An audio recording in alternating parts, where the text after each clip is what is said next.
Good morning, friends. How are you? I'm your host, Rachel Hagedorn. Welcome to the House of Adonai. And I want to do a little short continuation of this very weird passage we looked at from Jeremiah 13. And I want to talk about that. We're going to just take a step away from just this lesson and talk about some really important things that we can see from this weird story in Jeremiah. If you remember, I'll just recap.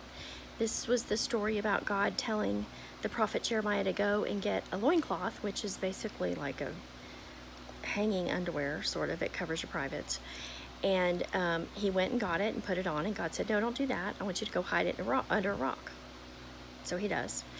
And after many days, God tells him to go get it. And then God tells Jeremiah, this ruined loincloth is like the house of Israel and Judah. They were supposed to serve the purpose of bringing me praise and honor and glory and bearing my name, but they're worthless because they're not clinging to me. And so we talked about in our last lesson that we are made to cling to God. We are made to be connected to the vine, to abide in Him.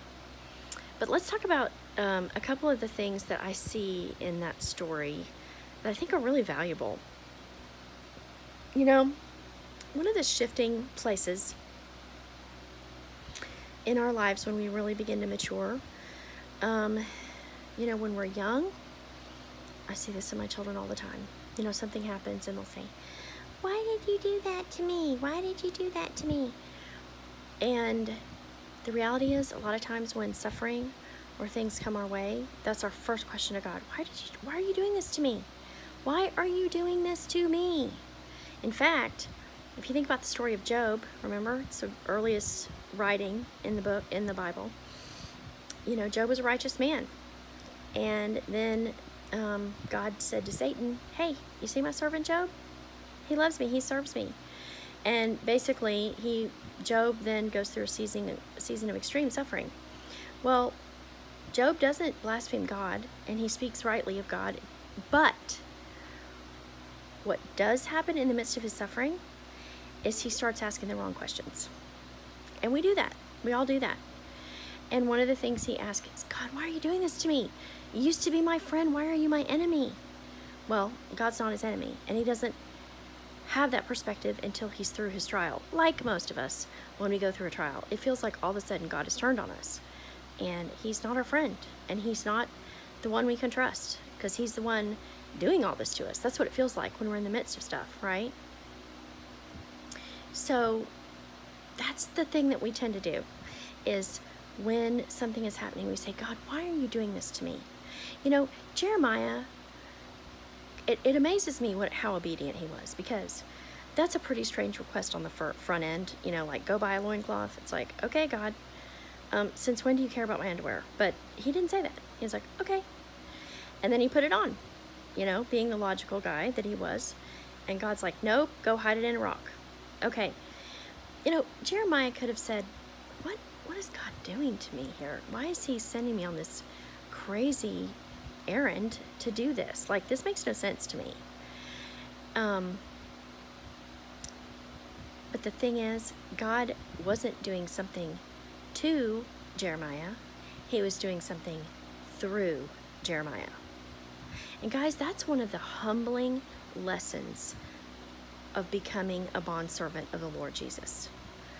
And a bondservant, the difference between a servant and a bondservant, servants had terms. You had to treat them a certain way. They had certain rights, privileges. They had, certain time off. They had to pay them a certain amount. Bondservants, no, they're slaves. They have to do whatever you tell them to do. And the reality is, when we become believers of Christ, we become his bondservants. And at some point in our Christian lives, we need to begin to realize that when God brings suffering into our lives,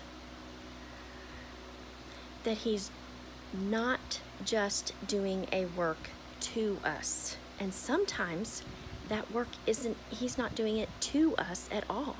He's doing a work through us. And we won't have any clarity on the situation that we're in and what's happening to us and the hardship and trials we're going through until we get to that perspective and stop saying, why is God doing this to me? And say, God, what are you wanting to do through me? That's what he did to Jeremiah. That whole thing that he took Jeremiah through, I mean, in his case, it wasn't suffering, but it was a very strange thing he asked Jeremiah to do. And it made no sense to Jeremiah. And God didn't explain himself either. He did not explain himself until it was time for him to reveal what he was trying to do. And, you know, guys, that's the other thing.